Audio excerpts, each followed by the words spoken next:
Lie a slinky spring on the floor and stretch it. A ribbon is attached to the middle of the spring as a marker. Give a sharp and sudden push to one end of the spring to send a longitudinal pulse across the spring.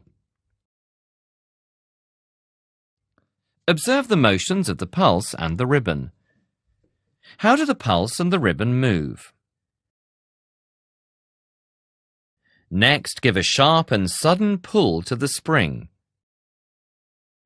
How do the pulse and ribbon move?